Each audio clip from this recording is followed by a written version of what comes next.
Shalom. First and foremost, I want to give all praises, honor, and glory to Yahweh, Bahashem, Yahweh Shai, Bahashem, Rakha Kodesh. Double honors to the elders and the apostles of Great Millstone, and peace and blessings to the elect. All right, I wanted to get into this lesson, all right, dealing with the effect, okay, of the knowledge and the wisdom and understanding that Yahweh Bahashem, Yahweh Shai has blessed us with, okay, starting with our elders on down, of the signs of the times, okay, of the things to look out for, and the what mindset to be in, all right, while all these things are taking place upon the earth. And the reason that's so important is because for a lot of people, this is new, okay, this is unprecedented. The times we're in now, and as well as the times that we are very quickly approaching, and they don't know how to handle it.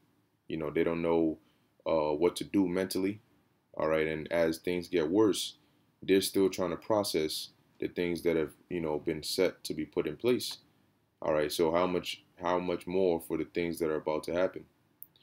Now, in terms of us, we've been constantly talking about this, meditating on it, speaking to one another about it, praying about it, and so this isn't new in terms of the conceptually what's going on in the world. It's not new. All right, because we've already been familiarized with it. All right, and really our minds have been desensitized to it via the Holy Scriptures. All right, and so being familiar with it, it doesn't come off as a surprise, though it will be uncomfortable, and we will be put out of our comfort zones, and it will be intense. It's not going to be something that we didn't expect or have some, at least some level of foreknowledge about it because of the scriptures. And people underestimate that, and they don't see the point in why you should read the Bible or what's so important about it, but they fail to understand the power of stability that actually comes. That's why the Lord called this book the Comforter, because the words that are in here actually comfort you. Because when things are getting bad and chaotic, people panic and they fear what they don't know. And a lot of people, when sudden destruction comes, they don't know what's going on. They don't know what's happening. So they fear. Now, when they find out what's happening, which some of them wish they hadn't, now the next thing is, well, what do we do? And once they don't know what to do, that's even more scary. But the Lord has given us the blueprints to all of that. And guess what? We have the easiest solution. Have faith and trust in the Lord. You don't have to go and take out a loan from a bank to do this. You don't have to be working in a particular field for a certain amount of years to qualify for this. You just have to believe. Now, this is the book of Psalms, chapter 31, verse 13. And this is, these are the kind of prayers, all right, that we should be praying. Now, you can take certain psalms, certain parts of it, and put it into a prayer. Because we're going to need the mercy of Yahweh Ba'ashem Yahweh Shai. Our life depends on the mercy that the Lord is going to bestow upon us. And Lord willing, He does have mercy on us. Because that's the only way you're going to be able to make it out of these times. And if He gives you the gift of faith to believe in Him sincerely and wholeheartedly, that is a form of mercy. Now it says here in verse 13, "For I have heard the slander of many, for fear was on every side." Now, as of now, you can still have fear, but still know what's going on, because the scriptures talk about the righteous being quiet for fear of evil, because it's gonna get intense. And as humans, fear is a natural reaction. Now it's about what the fear does to you. Does the fear cripple you? Does it cause you to make invalid decisions? Does it cause you to go off? You have to be able to put that fear in check. Okay, you can still have fear, but have your spirit in control. So as it says, for fear was on every side, and that's very soon. That's what's going to be happening. Right now, it's a matter of, well, okay, we're just going to stay firm. We're just going to keep on pushing. So what? Even if we can't go into the supermarkets, it's all right. We'll have faith in the Lord. But the things get more intense as time goes. Remember, we're coming into a time. This is the doorway into a time like never before, which means that it's not going to stop short of anything that we've seen before. It's going to keep on pushing and surpassing in terms of intensity, in terms of violence, in terms of unprecedented events. Things are going to keep on escalating onto a level that the world has never seen before. So that means that the fear is going to go up, the uncomfortability is going to go up, the desperation is going to go up, the chaos is going to go up, and the panicking. When people don't understand or value mental stability until they enter panic mode, where they don't know what's going on, they don't know what to do, they can't think right. And when you can't think right, you can't make rational decisions. And if you cannot make rational decisions, you will make irrational decisions, which will end up resulting in things that are detrimental for your well-being or for those that are around you. See? So as King David is saying here, fear was on every side. Yep, Psalm of David. Let's see. Fear was on every side, which it will be. While they took counsel together against me, they devised to take away my life. And that's now starting at the top with these wicked elites. Guess what? They're the type of individuals to blow up a whole plane for one individual. For one person on the plane, they will destroy the whole plane. They will bomb a whole city to eliminate one person. So it's not out of their capability to set up things in a way where it accomplishes multiple things. Well, it pushes for one towards the New World Order, but it also gives the perfect storm to eliminate those that will be a threat or an opposition to them. And so, yes, they do take counsel together against us. The scriptures talk about in 2 Ezra 16 about the insurrection upon those that fear the Lord. And these counsels are going to be directed as when you read in Revelation 13, it talks about those that would not worship the image of the beast should be killed. That meaning they're going to take counsels and put in certain policies, but in order to enforce those policies, there's consequences. Why do you think people follow the law?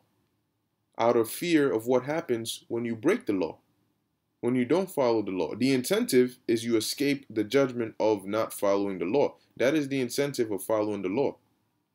All right? Escaping the consequence is the incentive of following the law. You don't run a red light because you don't want a cop to pull you over and give you a ticket or whatever the case may be. And so that is your incentive as to why I shouldn't run a red light. Well, I want to avoid having to deal with these cops.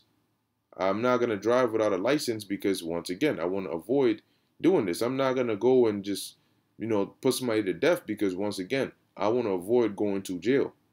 See, these are all consequences that are used to enforce laws. If there were no consequences for those laws, people would not follow the laws. So when they say that they're going to enforce these mandates, that means they're going to bring harsh consequences for people who don't follow these mandates. You see?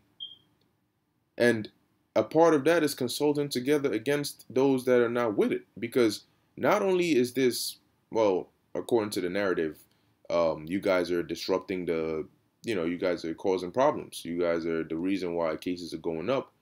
But it's also for them identifying dissidents, identifying people that will be a problem when they introduce Marcus, because they look at the reasons for why people don't want to deal with Vanessa. Because there are certain people, as they've said, they have those who they got even before any intent to the sheeple, the completely dumbed down ones who just ran full speed ahead. Before they even brought any incentives, these people were at the front of the line. Cool. There's those kind of people who they got. Next came those who fell when they brought the incentives. That's beautiful. They got those kind of people out the way. Then those who they're bringing the consequences for, they're bringing the mandates, the borderline, those they're going to get as well. Those that are going to break, who initially didn't break. Then it comes down to the last few. And they can pinpoint and say, these people, they didn't go when we first brought it out. They didn't go when we brought the incentives. They're not going when we bring in these mandates. Then there's no way to get them to convince them. So what do we need to do? Well, we need to eliminate these people because they don't have any room. We don't have any room for people like this in our society.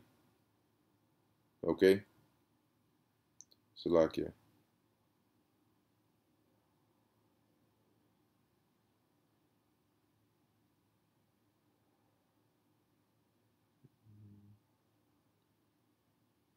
All right, we don't have any room for people like this in our society because these are hardcore.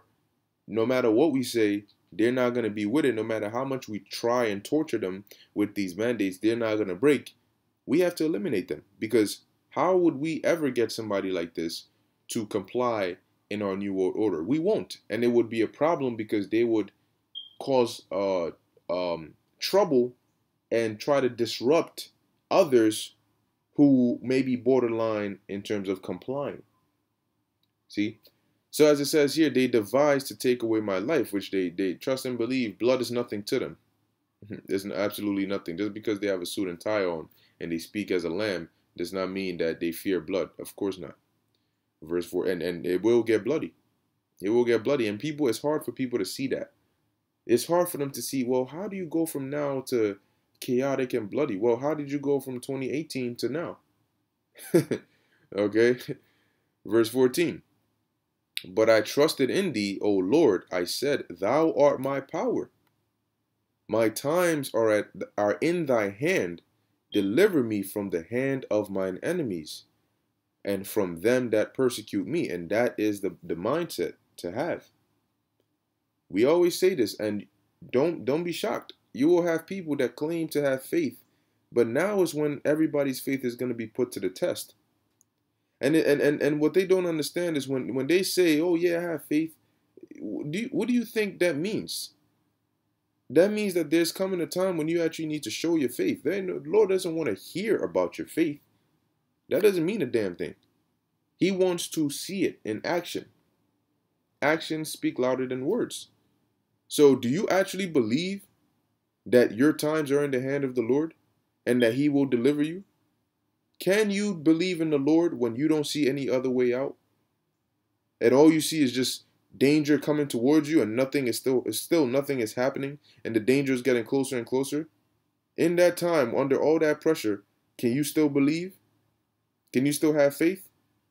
Can you still keep going through what you're going through and say, no, I want to trust in the Lord?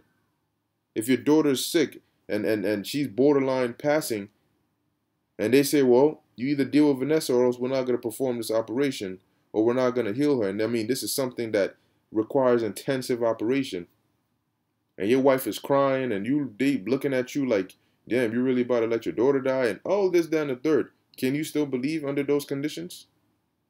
Because you do realize those are very different conditions than when everything is all sweet and you can see your daughter running around and you're at home and you're talking and everything sounds good. Two very different scenarios. You see? So, yes, it will get difficult, but do you think it was easy? The situation King David was in and all these men, when they wrote these Psalms, they weren't on a carnival ride having a good old time. When they stuck to the words that they said, it wasn't the easiest thing to do, but they did it. And that's why they're reverenced in the scriptures. So when you read it, you need to understand that they were going through things. When you read a lot of these Psalms, the experience, we're reading about it, but the experience was more intense. Hence, he wrote these Psalms. Now, this is the book of Psalms, chapter 43, verse 1. Judge me, O power, and plead my cause against an ungodly nation. Oh, deliver me from the deceitful and unjust man. And who is the deceitful and unjust man? This devil that we're dealing with right now. The one that has power over the earth right now. They are deceitful and they are unjust. So if somebody is deceitful and unjust, why would you trust anything that comes out of their mouth? Because they're playing you just like all their previous victims. And the reason they've succeeded so far is because they're good at deceiving. So why would you? Well, I don't want to do it. I'm not. It's not like I want to do it. So why are you doing it? If I do it, it's not like I trust them. Well, I mean, it kind of is, because if you know better, why would you end up? And that's the thing. People are not going to be doing this thing because they know better. They're going to be doing it because they can't endure anymore. And that's what it is. From here on out, it's an endurance test. It's completely an endurance test, but it's going to exhaust you physically, mentally, and spiritually. You're going to need to, and that's where the elect are going to shine and the rest are going to break, because it's going to force the elect to tap into a different level that's already within them, but it can only be drawn out under certain circumstances, and the Lord is going to, through these conditions, force the elect to tap into those conditions. A lot of the times when we call on the Lord now, yes, there are situations where there's absolutely no other way out, but there's also other situations where if the Lord helped you out, it would be very, very convenient. But it wasn't a life and death situation. Once again, there are those situations, but for other situations when we pray, it'll really help us out, but we won't die if we don't get it. So we pray to the Lord, and we do our best to still go about how we have to go about it. But now these are going to be conditions when there is no go about it how you can go about it. There's no other way, and your life depends on this. That's a different level of faith you need to have. When your life depends on it, and I mean, you're not seeing, there ain't no angels next that you're seeing. You're looking up in the skies and you're just seeing skies. Now, the Lord is there, but you can't see him. When you speak, he hears it, but you can't hear him. So that's, and that's one thing now. But when you're in a dire situation, man, once again, the elect are going to tap into another level, but others are going to break, because they're gonna they're gonna be more afraid of what they can see, all right, than being faithful to what they cannot see. And this is the book of Isaiah, chapter 33, verse 6. And wisdom and knowledge shall be the stability of thy times. And this is a very, very true and important precept that people underestimate, because they don't see why, when we tell you to study and even to do these lessons and to get involved, yes, that's benefiting you, because you are preparing your mind. It doesn't matter how strong your body is, if your mind breaks down, you are breaking down. Once your engine is done, your car is done. It doesn't matter how big it looks, how nice it is. Once your mind is gone, you are gone. So when you read and you study and you do these videos, and the Spirit of the Lord is constantly dwelling within you, because in order to do these things, it needs to be dwelling with you. The more and more you do that, you don't even realize it, but it's strengthening you. And you're becoming more familiar with the Spirit of the Lord. And the Spirit of the Lord is becoming more familiar with you.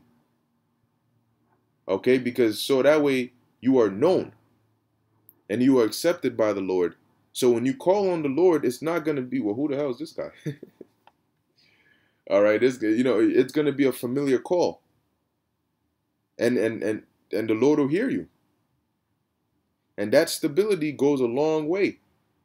Knowing what's happening in chaos goes a very long way. And knowing what to do goes an even further way. You'll be calm. You'll say, okay, well, all right, I see what's going on, but we knew this was going to happen. Okay, and that'll strengthen your faith, because, well, if everything we believed is happening, then that means that we also believe that if we call on the Lord, it'll work. So we're going to call on the Lord. What we're seeing is written. And as a matter of fact, this is beautiful, because next comes the kingdom. There are certain thoughts and a certain kind of mentality you can have, or you will have, or you should have, in these times that'll keep you calm. The Lord said we're going to rejoice. He said we're going to sing. He said we're going to eat. So that means we're going to be in a good case. He said we're going to laugh at famine and destruction. That means we're going to be in a good case. So don't panic. Whatever the situation looks like right now, the Lord is not a liar. And these scriptures are written in there. So they got to be fulfilled some way, somehow. All right. So the scriptures are more powerful than what you're even seeing in front of you. It says, and strength of salvation, the fear of the Lord is his treasure. And that is our treasure. The same way the name of the Lord is our treasure. And we will run into it, and Lord willing, be safe. But the trick is, not everybody will be safe. And not everybody will be given access to the name of the Lord in terms of to run into it and have something actually happen for you. Now, lastly, this is the book of 2nd Ezra, chapter 9, verse 5. Hey, because we're here. I mean, we've been talking about, now, would you rather just be back in 2018 and just constantly be prophesying about it and nothing happening? No. This is exactly what we've been talking about, and we've been constantly hastening and praying for the Lord to bring these things to come to pass. So, well, as we're seeing them come to pass, when you were praying for them to come to pass, were you not prepared to go through them? You have to be. There's only one way out, and that's through Jacob's trouble. So I mean, it's better now than never, because whether now or later, you're still gonna go through it. But the sooner it comes, the sooner it's over. The sooner it's over, the sooner Yahushua is here, or the sooner the kingdom is here. So it says, verse 5, for like as all that is made in the world hath a beginning and an end, and the end is manifest. And that means we're seeing the end. Yes, the end of days, the apocalypse, the last days that we constantly have heard about. There's been so many movies made about it. Everybody has been talking about it. Well, it's here. We are seeing it. We are living it. And it's going to be written about. Verse 6, even so the times also of the highest have plain beginnings in wonder and powerful works, and endings in effects and signs. You have wildfires over there in Greece, in Turkey. You have floods in China. You have earthquakes in China. Okay, you have so many things that are going, droughts, heat waves, snow.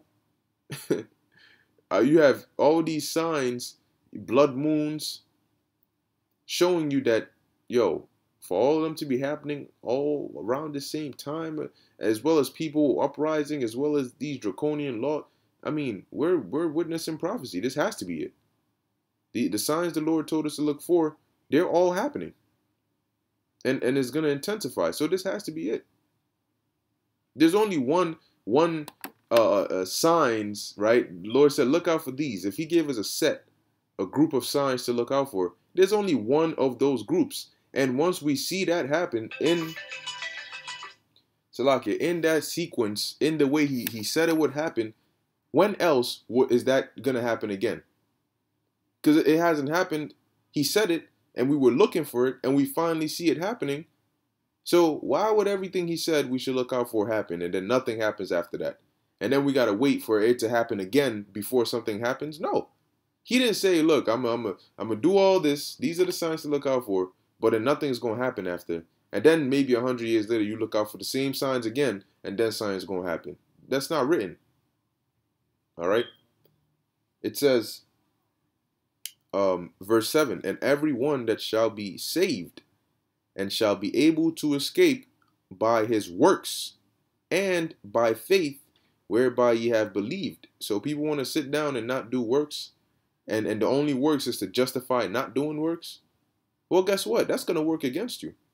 You trying to justify yourself is only going to work against you. We're going to tell you, okay, well, you're going off, but whether you win an argument or a point to explain that, no, I'm not going off, that's not going to affect us, because, okay, well, we told you what it is. You don't believe it? That's fine. When all hell breaks loose, because you didn't believe what we said, it's not going to affect us. You're the one who's going to catch hell. We're all seeking our salvation, and we believe you got to be out there doing the works. You got to be doing the works here. You got to be doing what's pleasing to the Lord. All right, if that's your lot, that's what you're supposed to be doing. So we're going to do that. Now, we're going to tell you if you're not doing it that you should do it. But whether you deny it or justify why you shouldn't, that will not change the fact that we're going to continue to do it. And Lord willing, is going to be beneficial for us. So, as it says, escape by his works and by faith. And there are different kinds of works that the Lord, well, it's between you and him ultimately and what he deems acceptable to you. But we know the main forms are to go out on the highways and byways as he commanded us, to do your lessons as he commanded us, and to walk in the ways of the Lord. Guess what? When you do these things, that is showing your faith. You sitting there and saying, I have faith, you're not showing anything. Okay, you cannot show works by saying I have faith, but you can show faith by doing doing works. When you can do works, and that shows your faith. But if you just say I have faith, that doesn't show anything. It doesn't show your faith. It doesn't show your works. It doesn't show anything. Well, okay. Well, where's the proof? In the pudding. All right. Where's the proof? I have faith. I totally believe. Well, where's your proof? What do you have to show for it? What makes you any different from a Christian that says I have faith?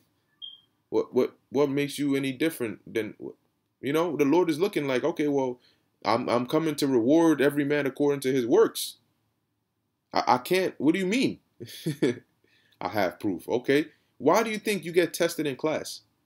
Why do you think professors give quizzes and they give tests and they give exams? Why don't they just ask you, do you understand the material? And you say yes. And okay, well, here you go. You pass.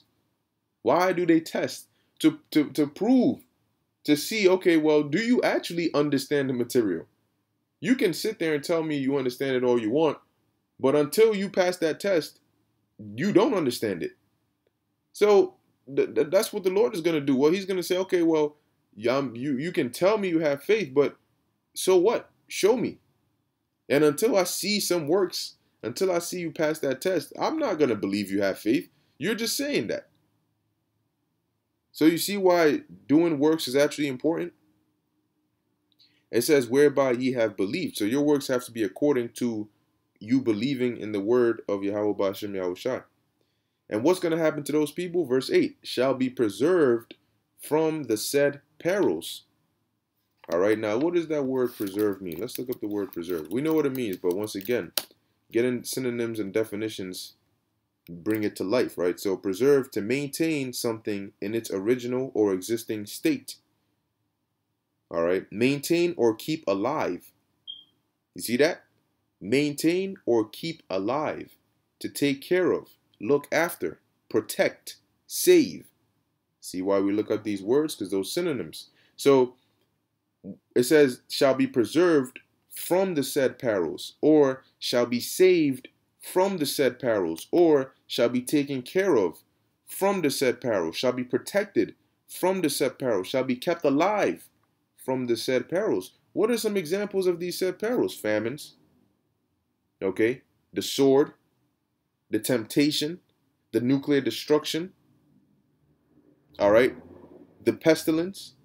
These are the said perils, the dangers, rape, cannibalism. So you will be kept alive and protected from those perils, torture. Because what? Because you your work showed your faith, that you believed. And shall see my salvation in my land and within my borders, for I have sanctified them for me from the beginning. And it doesn't get better than that. All right, it doesn't get deeper than that. If you are a chosen vessel, well then, I mean, you're going to be saved regardless. The only thing is, who's the chosen vessel? Well, that's what you have to find out by giving your diligence. You have to give all diligence to make your calling and election sure. That's how you're going to find out if you're one of the chosen vessels or not. So that's the thing about it. But that's pretty much it. Lord willing, that was exhorting and edifying unto the elect. In closing, I want to give all praises, honor, and glory to Yahweh, Bahashem, Yahushai, Bahashem, Rakah, Kodash. Until next time, Shalom.